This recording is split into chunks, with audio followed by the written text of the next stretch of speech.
Skloni se, male. Šta radiš tu? Jednoga dana ima neko da te ukrade, a tad si gotova.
Hello, good evening.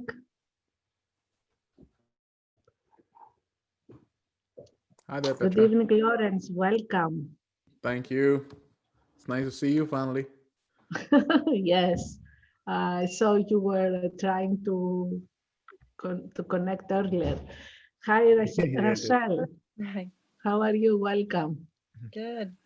How are you? So, welcome to 𝘂𝗶𝗍𝗄𝗃 International Film Festival, the 11th edition. We are virtual this year, and with Inspire TV, we have some these talks, Inspire TV live sessions, live talks with you. I am in Greece right now, where I'm Petra Terzi. And where are you calling from? Where are you, Lawrence? I'm from a state called Manipur in India. So I'm in the northeast part of India right now. Yeah. Oh, and I think it's late. What time is it now? Yeah, it's around 11:30 p.m. here. Okay, okay. And you, Russell, you are coming from the... I'm in London in the UK right now. It's only 6 o'clock, well, 6:30 in the evening. So. Okay, so welcome. We watched some trailers and yours also, your films participate in the festival. Russell, would you like to talk a bit about your work and the film you are presenting in the festival? Sure. So my film is called 𝐴line, and it's a sort of conceptual experimental dance film, and it stars 2 dancers. So we have 𝘂𝗍𝘄𝗃. She's an American ballet dancer. And we have Holly Weston. She's a British actress, and she's been in quite a lot of things here. She was in a TV soap for many years, so a lot of people know her from a TV series called Hollyoaks that we have in the UK. And not many people know that, but she's actually a very talented pole dancer. And about 10 years ago, she starred in Madonna's directorial debut and that's where she learned how to pole dance. So Madonna's production team trained her up, and she actually continued it as a hobby and a passion, and continued to train for many years. And she's really, really perfected that now. And so the 2 dancers in my film star alongside each other. It's just a kind of bird's eye view into their lives, and to sort of the idea is that they're rehearsing separately in their studios, and they're doing their routines, and they're very, very different. They have very different lives and very different crafts. You wouldn't think the ballet and pole dancing have anything in common. But sort of our cinematography and our choreography tries to suggest that while they may be different, they actually have a lot of similarities. And the girls themselves have a lot of similarities in how they approach their crafts as well. So essentially, we're trying to challenge the audience to think about how, two radically different things, how they can actually have something in common. And, perhaps this is a concept we could apply to many other ways. It's just a metaphor, essentially. So that's what our film's about. Yeah, unbelievable. It's a very beautiful dance film. Thank and Lawrence, your film is mobile, right? Yes, It's it's shot with a cell phone, yes. Okay, tell us a bit about the story, how you got the inspiration to do that. This is actually a true story, the film. So it happened to my wife's relatives, and I met them over dinner one night, and they told me the story, and it's something that happened to them. And so I thought it was a really strong, it was a very strong story. I think it needed to be told visually. So I worked on the script around it, and also the fact that it talks about like life in Manipur, the place where I'm from, like the story is from around 10, 15 years ago, and how much this place has changed over that period. I was able to talk about, how this place was when I was growing up. So I got an opportunity to visit that. And that's why I took the story up. Yeah. Yes. How did you decide to do it by mobile? And the title is The Bird Song, right? Yeah. Having a child actor, we did not want to use a really big camera, and we wanted to make the process as comfortable for the kid as possible. So that was one of the reasons. Another reason was I've always wanted to try using a mobile phone for shooting a film, because I think nowadays, each year, it keeps getting better and better. So I really wanted to see how much I can, push the limits of filmmaking with a small, cell phone, which, you could just pop it out of your pocket and, and how much you can actually push with, with how much the cell phone's getting better and better in taking footages. So really wanted to push that. And that was the reason use the mobile phone. Yeah, you are a visual effects artist, right? Yes. And you have been in New Zealand? Yes, I was in New Zealand for 10 years, and I worked there as a VFX artist. So got to work on a lot of cool projects there, but that was all, again, in post-production. And this would be just my second film. So once I came back from New Zealand to India, I started working on my own films, so this was a career change for me. Yeah. Yeah. So Rahil, tell us your experience. You are based in London. You are mostly in film or in something else? How related you are with the dance? So no, I'm not. I do film sort of part-time at the moment. It's something which I've been doing since 2016. I'm actually also working in finance, so it's very, very different. But I've been involved in sort of performing arts since I was very little.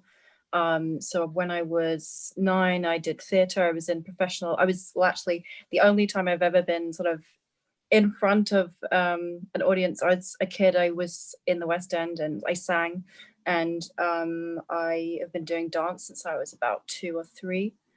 and just, but I prefer to be sort of behind the scenes and, you know, behind the camera and behind the concepts these days. But I still dance. I mean, dance is my absolute first passion, and that's why I wanted to make a dance film for the first film I directed. So, and that's something I still do. I do all the time. So I don't know if I'm going to do another dance film, but obviously I mean, I have a lot of aspirations to continue moving forward in film, and we actually, there's a feature film in the works at the moment, but it's all kind of a little bit hush hush. The people are I'm not really going to be talking about it at the moment, just because the director is sort of laying low. So we'll see. Hopefully that will move forward. Everything's a bit delayed because of COVID, but we'll see. And then eventually I'll hope to move out of finance. So because I would love to be in film, sort of full time. Sure. So how was your life during the pandemic? What did you do all these months? Well, my job in finance has continued, or we just work from home because it can obviously be done. The film we were sort of working on, and we were in pre-production at the moment, so we've just had to, I mean, things have been very delayed for the independents anyway, because I know that productions continued for the, you know, in the non-independent type of cinema. But yeah, I mean, the UK, again, we've been hit quite badly. So I mean, it obviously hasn't been the most wonderful year, but I mean, in terms of being able to, I mean, you know, I'm very lucky I can still work from home and do a lot from home. And this is the first year, well, actually, no, this is the second time I participated in the festival circuit for something, but yeah, for me personally and for our team, this has been, I mean, the film we've done has been very successful. So, you know, on the circuit, so we're all really, really pleased, you know, to be able to be involved in things like this and, you know, learn from a lot of other filmmakers and so forth. So that's been, I mean, a positive side of 2020 in that way. Yeah. Yeah. So yeah, probably it was positive for you. in many ways, yeah. I can't complain too much personally.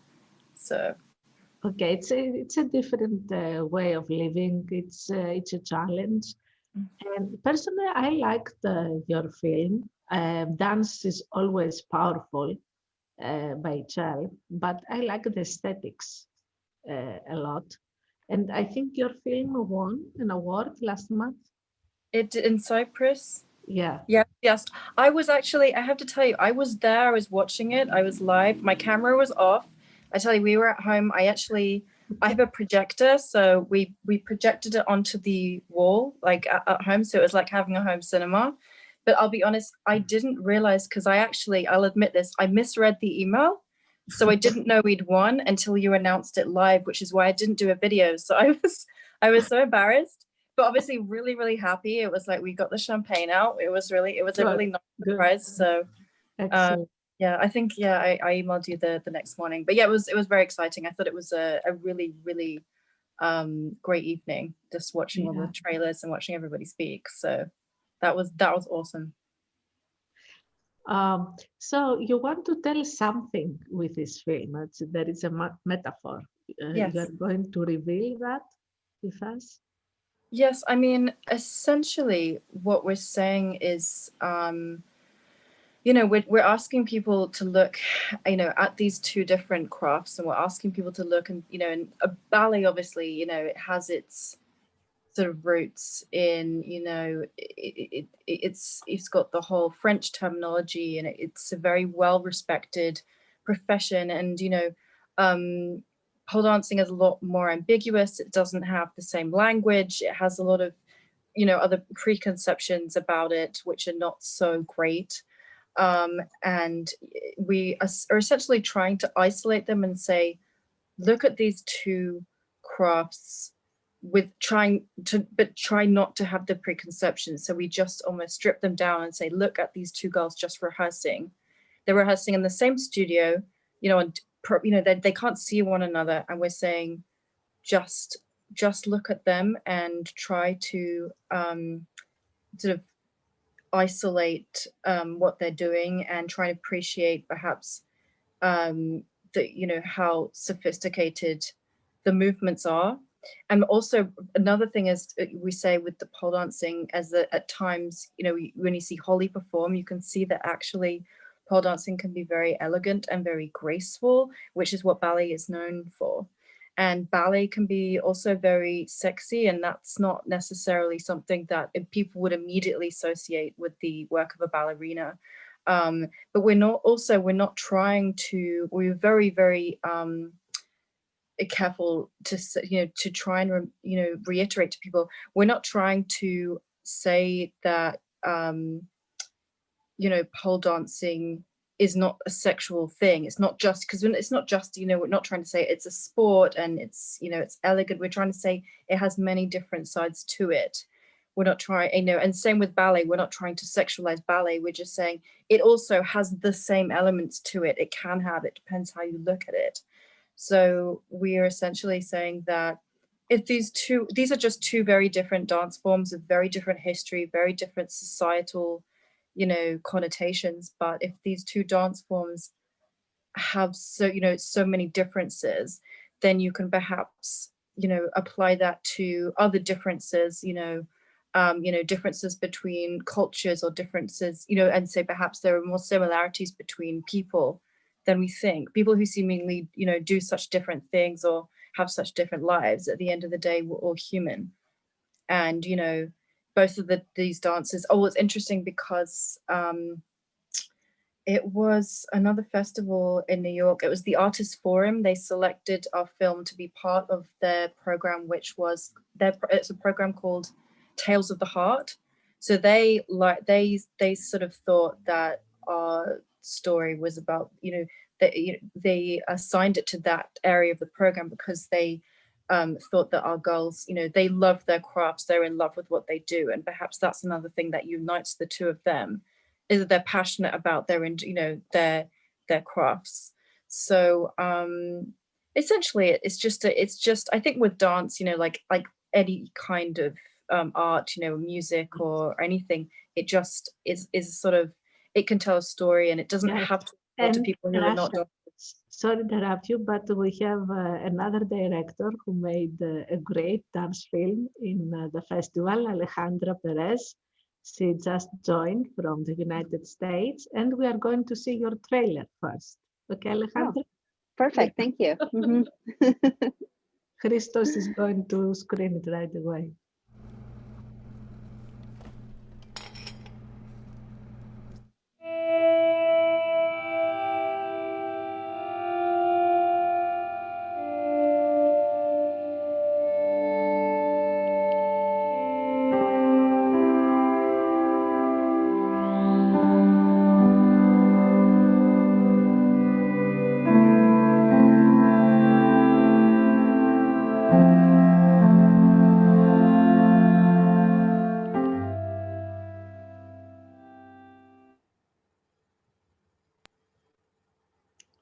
So welcome, Alejandra.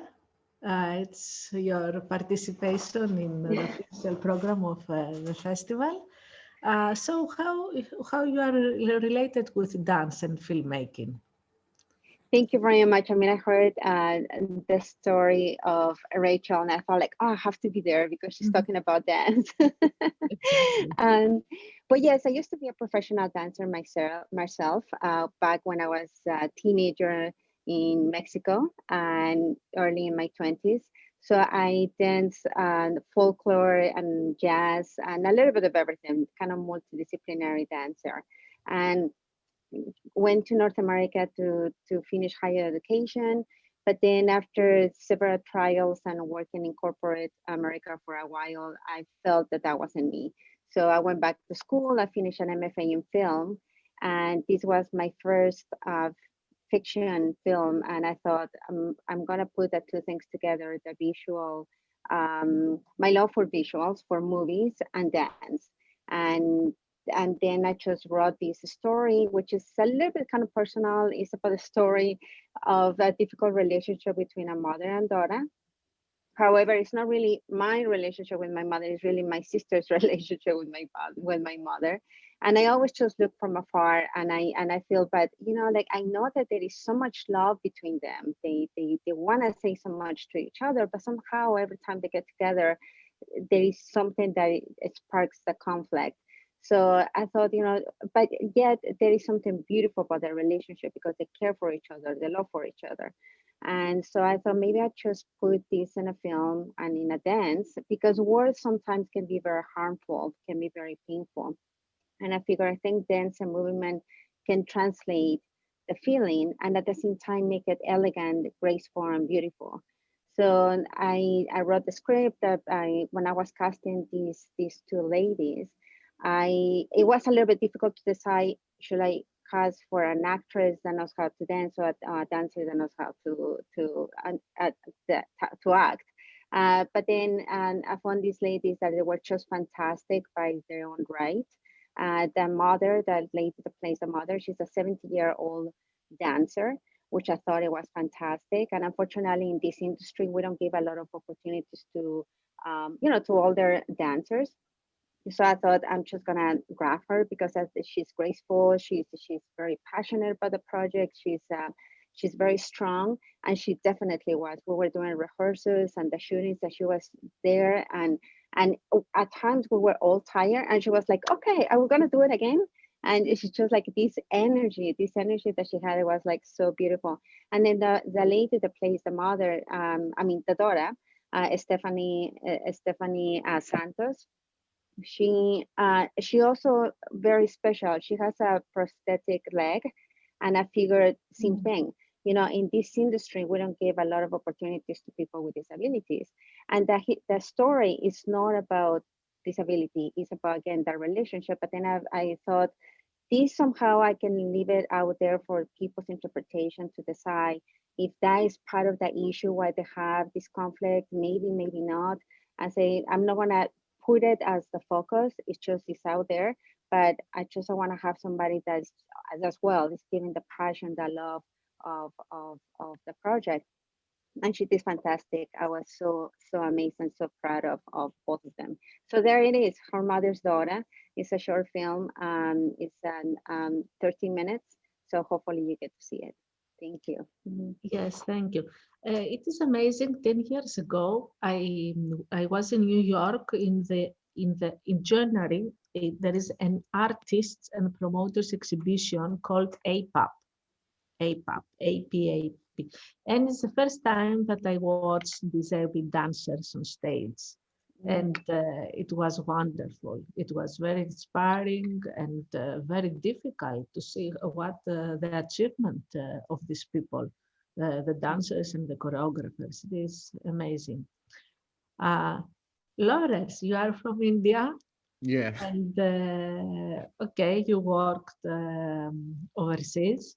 Yeah. And but there is something about you that you like to do only Indian films and only in a specific language. Not necessarily. The dialect that you speak of your town. Not necessarily. Not necessarily. Yeah, the thing is, I spent 10 years working outside on doing visual effects for TV shows like Spartacus, Ash vs. Evil Dead. These were more commercial things, and of course working on music videos like Katy Perry and that sort of thing. But then I thought it was time to come home and do things on my own, rather than working for someone else, and rather than working for big productions. I wanted to be the master of my craft. So I came back here, I started my own company, and now I'm making films here. So the fact that there aren't many movies coming out from this place, and me having worked outside, can get this platform to showcase films from this little place in India. I think that's a big thing to me. And having this movie being played at the Bridges International Film Festival means a lot. So people from all over the world getting to watch my film, getting to learn about this little place. Yeah. Yes, thank you. That's why I did. I remember 15, I mentioned that because I remember 15 years ago, the first time we had in 2006, the Cyprus International Film Festival, an Indian film with Tamil, in Tamil Right. language was awarded. And all the sites all over the world were writing about us, the Right. prestigious festival that the first ever Tamil film was awarded in an international festival. Right. For us, I mean, people who don't know Indian, all dialects is the same. So what counts is the art, what Yes, the absolutely. filmmaker expresses, the Yes. ways of his expression, of course, the acting and the story, the music. Right. What is your opinion about Bollywood films? Because they have a lot of dance as well. Yeah, I'm very far away from Bollywood, but and it's very different from the kind of movies that I do. But yeah, I mean, my family loves watching Bollywood films. My wife loves watching Bollywood films. They're very entertaining, not necessarily very reflective of what happens in real life, but I think when you go to watch a Bollywood movie, I think it's like a stress reliever for people. So you just shut yourself off, go and watch it, get entertained. It's like how the Marvel movies are or the blockbuster movies are in Hollywood. So it kind of has the same effect here for people. They watch it so that they can be entertained. That's about it, about Bollywood.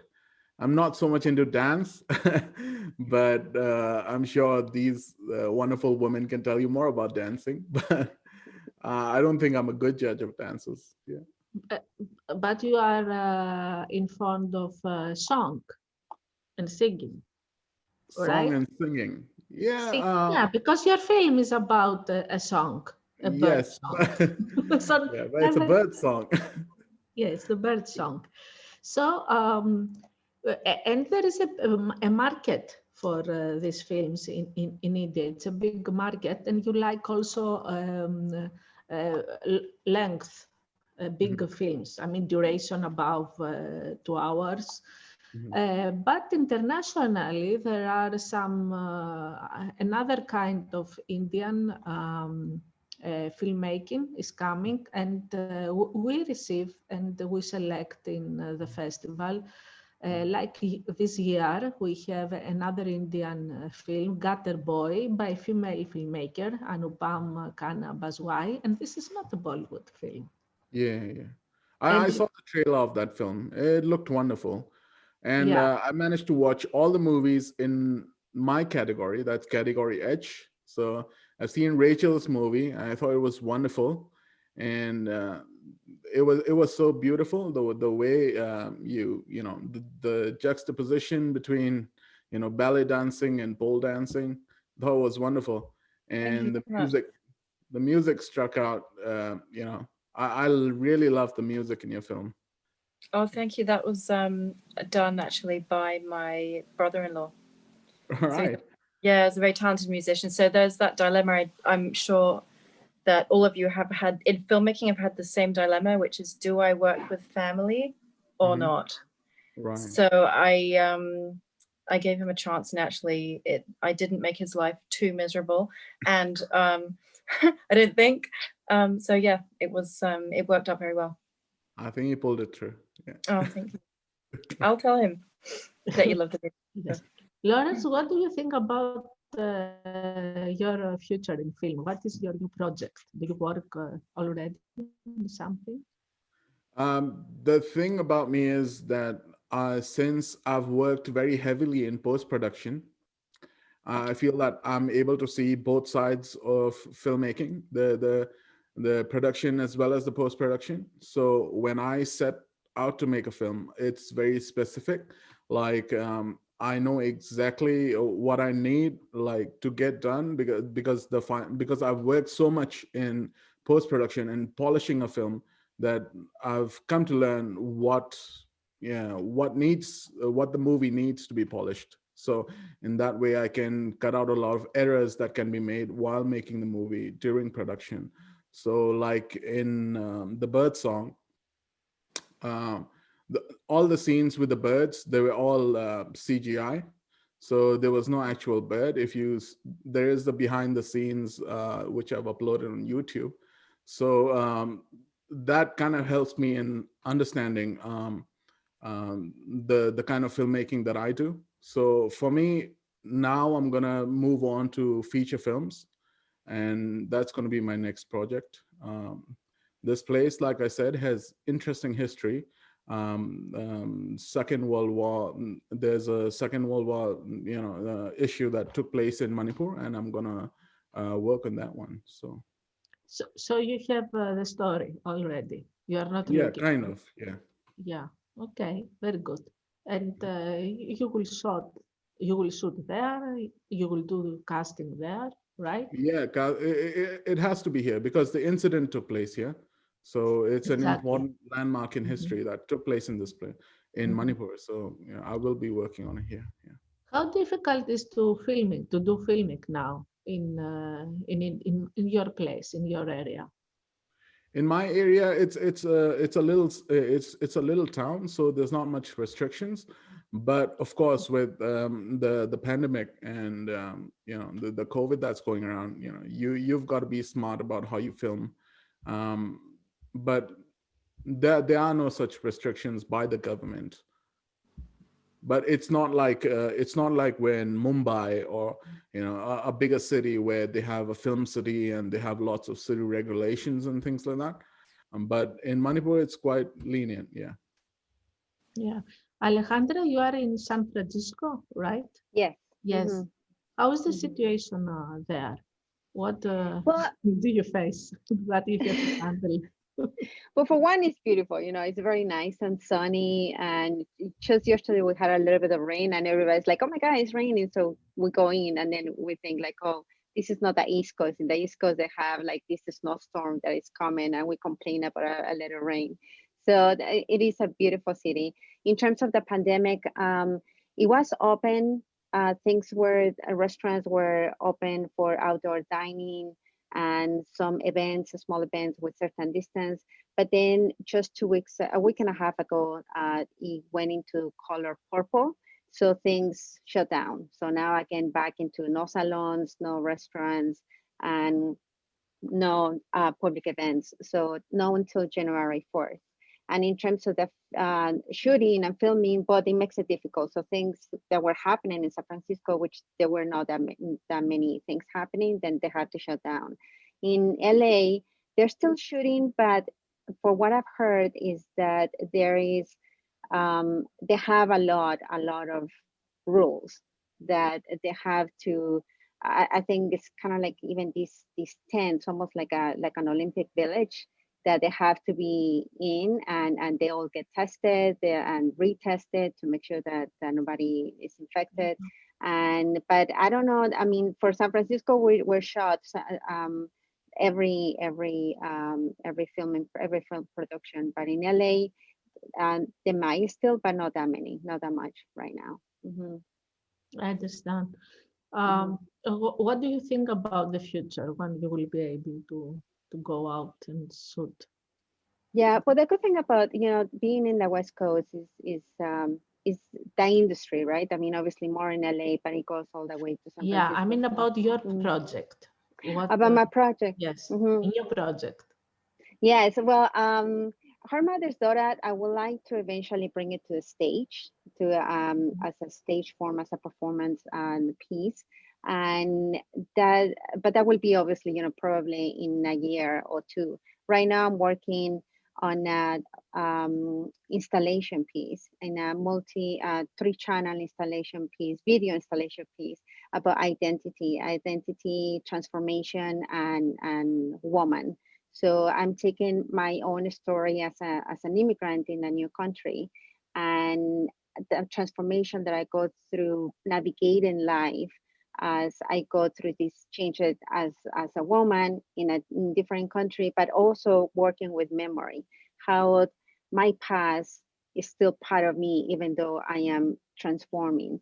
But not just me as a female, but also bringing my ancestors, bringing my female ancestors, that somehow, is this chain of strength that yes, I am me, but I'm also representing this other woman back home in my country, in my origin, that helped me to be who I am, and that I am following that trajectory, hopefully for the new generations as well. You know, my nieces and my nieces. I mean, I'm talking about more of a female story, identity female story. So hopefully I finish it by the end of next year. No, by the beginning of next year, and then my plan is to put it in galleries and hopefully museums. But well, let's start with galleries. It's a very interesting project. I'm sure that London, we will welcome it. I would love to have it there. Yes. Okay. Thank you for being here with us, participating in the festival. Today I was in a training about festival managers, and they say, oh, we didn't have any festival this year, and cancel, postpone. I say, wait a minute, we have festival. We have a live festival now in Greece. It's the Bridges International Film Festival, and I say live because we have these live talks every day at 8 o'clock, so we can meet and network each other. And there is also the virtual screening program. Somebody who wants to watch the films that are the Bridges Goes Online program, they can buy a ticket, a festival pass, or a daily pass in order to watch the films. And I would like to say, because I didn't say all these days, that for the feature films, there are special premieres, and these tickets, the filmmakers are benefit with a 40% of the ticket. So you can do that. And the festival pass holders have the privilege to vote for their best film. So do you have a last word to conclude this chat today, Lawrence? I just wanted to ask about the 25th, because it's going to be Christmas, and we've got the closing ceremony. So is it going to be a Zoom chat like this, or what's going to happen? Yes. So it's going to be like this. All these days is a training for the award ceremony. Right. So Alejandra, I know you were in Cyprus. Oh, and Rachel were in Cyprus. It was a bit similar, but it will be more festive. And we have a special guest, Alexandra Dukakis, will be with us live for her Life Achievement Award. So yeah, there will be also an artistic program. It's small, but interesting, I think. And with a meaning, with a message always. So yes, Christmas Day, we will be here live. Okay. 8 o'clock Greek time, 11:30 Indian time. Sweet. Yeah, 1 o'clock and 2 o'clock in United States, and in London, 6 o'clock in the afternoon. It will be tea time. Tea time and award ceremony. Right, Rachel? Yes. No, Lawrence basically read my mind. I was going to ask about the Christmas Day. So, yeah, I think I can tune in. Yeah, we chose, it is a special day during the pandemic. If you don't remember the participation in the festival, you will remember the Christmas Day and the award ceremony the same day. We're not going anywhere, right? There is nowhere to go, so might as well just attend and have a glass of coffee or a glass of champagne and celebrate. Yes, exactly. So thank you very much. And I want to say, happy holidays if I don't see you before the holidays, but I see you at Christmas actually. Yes, I'm going to see you then. But thank you. And every day, every night you can join us and to join the discussion with other filmmakers. All of us, you are invited. Thank In you. any case, we are going to do editing. We are going to cut the necessary things. I'm joking. Bye-bye. Good night. Stay safe. Bye-bye. Thank you. And be inspired. Good night. Thank you.